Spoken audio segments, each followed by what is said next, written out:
This is a video I've been wanting to do for a very long time, and you guys have been asking for it for a very long time, and that is how to color grade or just simply color correct and add a little bit of style to your drone footage. So I've got a project right here. I'm just going to play it back so you can see what we are working with. Okay, on the road to communicate with some more trees. Heading to Leavenworth, yeah. And there's a Chiweenie in the back. So if you hear whimpering, it's the dog, not the cinematographer. Leavenworth is a Bavarian themed town, but they have some cool trails and an ice cold creek river. So I assume So the video I'm working on today is actually a personal project that I'm doing with my wife. We're going around and she's basically channeling messages from trees. I know that might sound crazy, but it's a real thing. If you want to learn more about that, I'll have a link to this actual video in the description. But with that being said, let's get into color correction. So as you can see, we've got a couple different drone shots here, and they're all using the D-Log color profile. So they're going to be really, really flat. And it does not match the main camera footage that we have here at all. So to fix that, the first thing we're going to do is go over to the color page inside of DaVinci Resolve. If you're not using DaVinci Resolve, I don't know what you're using, because it's literally the best video editor out there. It's completely free if you do 1080p, and if you want to do 4K, well, just get the license. You never have to pay for a subscription. I don't work for Blackmagic, but I've been using this program for probably a good 10 years now, and it is just amazing. Now, what I like to do with drone shots is I like to start with the easiest shot to color correct and then work my way from there. So I'm going to start with this mountain shot because it's relatively easy. There's not anything crazy going on in this scene. And the first thing I'm going to do is I'm going to balance it out using the color controls down here. So if you've never done color correction before, we've got what's called lift, gamma, gain, and offset here. The lift control is for your shadows, basically. The gamma is for your midtones, and the gain is for your highlights. The offset actually controls the overall scene, but most of the time you won't be touching that. Over here on the right, you can see I have what's called an RGB parade. If you don't see this, then you probably need to select this window right over here with this graph, or you might be showing one of the other video scopes. So you just need to select this drop down menu right here and select the parade. You can also see there's a waveform, which is the same thing, but the colors are just overlaid on top of each other. So getting back to color correction, I'm going to go over to the lift area and I'm going to select this little wheel down here and just start dragging it to the left. And you can already start to see the image is starting to look less flat looking because we're bringing all of the detail in the image down to basically the 0 point range down here. Next, you want to do the same thing for the gain, which is for our highlights. But in this case, I'm not actually going to raise all of the details to the very top because we really just have this sky right here. And there's actually nothing in this scene that should be in this higher range that we're seeing right here. So I'm actually going to crank this down just a bit. So now if I full screen this, you can see it looks pretty good, but I'm going to do one thing that is really, really just a super easy thing to do that I really like how it looks on all of my footage. And that is, I'm going to go down here to shadows and highlights. And if you adjust this and just bring it up a little bit, you can actually get back some of the shadow detail. And then same thing with the highlights. You can bring back some of the highlight detail that may have been lost in your footage. Now you don't want to crank these up too much, otherwise your footage will start to look kind of crazy, almost like iPhone HDR footage or something. But if you just crank it, if you just experiment with it, you'll find a look that looks really nice for you. Next, I'm just going to bump up the saturation a bit. You can find it down here. It's currently set to 50, and that's the default saturation for Resolve. So I'm just going to bump this up to probably around 70. That looks pretty good. So we're already looking much better than when we started, but I want to take this just a little bit further, and I'm going to do some secondary color corrections / grades to just make it look a little bit more polished. So I'm actually going to go over here to what's called the node editor, and this is essentially where you can apply different effects and layer them on top of each other. You can see that I currently have 2 nodes in here. If you don't have a second node, it's very simple to add one. You can just right click and then go to add node serial, or you can also do option S. Now that I'm in here, I have a completely new layer that I can start doing color adjustments to.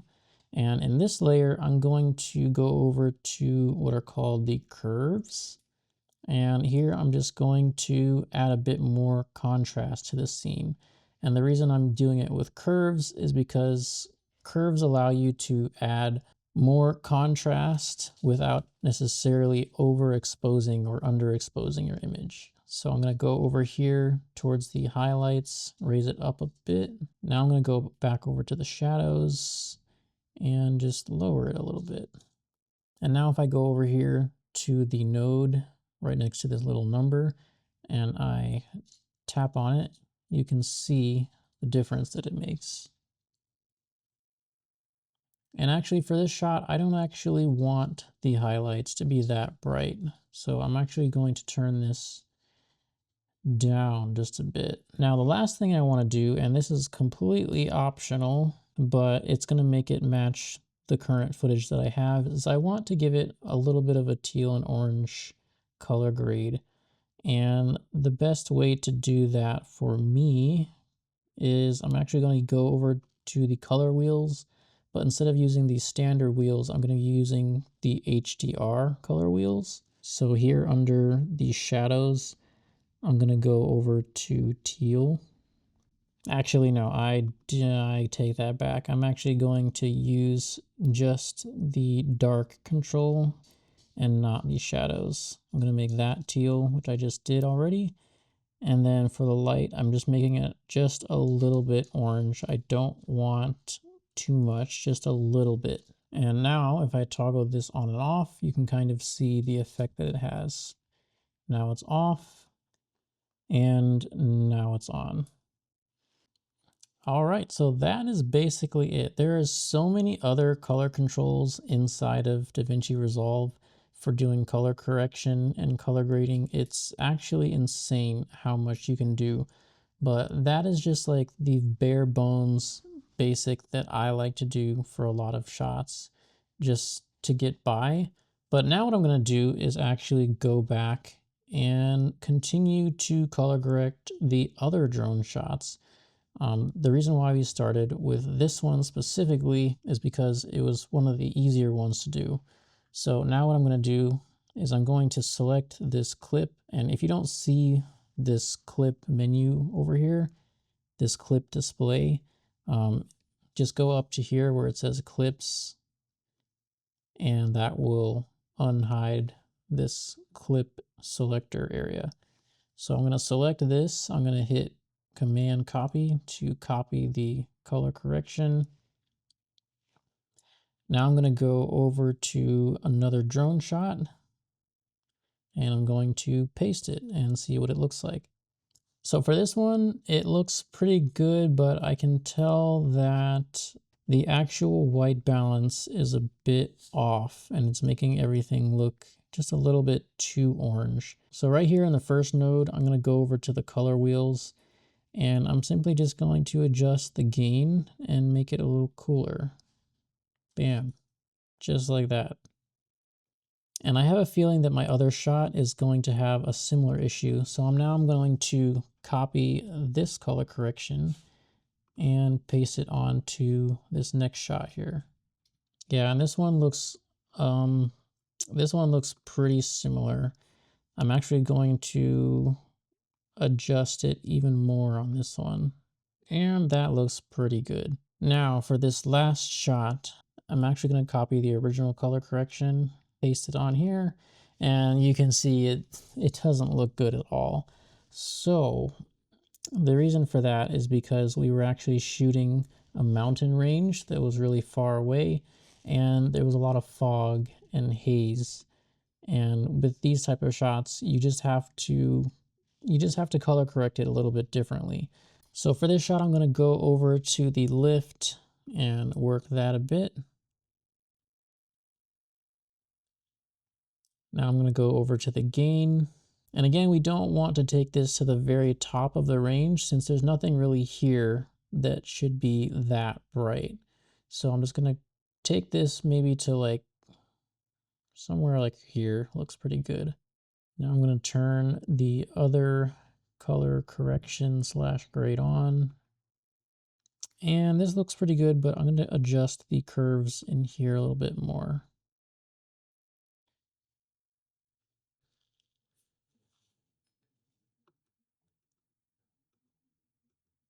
And for this one, I'm also going to go back to the original color correction and turn down the shadows, the shadow recovery, because we just don't really need that for this specific shot. With these hazy shots, the shadows tend to have a lot of detail in them already. All right, so as you can see, if I go over to the edit page, this is looking much better than how we started. This is how we started. This is where we are. So let's see what all of this looks like now in our main timeline. Okay, on the road to communicate with some more trees. Heading to Leavenworth, yeah. And there's a Chewini in the back. So if you hear whimpering, it's the dog, not the cinematographer. Leavenworth is a Bavarian themed town, but they have some cool trails and an ice cold creek river. All right, so hopefully you liked this video. As you can see, color correction is really not that difficult. The one thing that you do need to make sure of, though, is that the footage that you're working with is actually properly shot and exposed. Otherwise, you can't polish a pig. But with that being said, hopefully you liked this video. Also, if you want to check out the actual video project that I did here, the link will be in the description below. And yeah, I will see you in another video.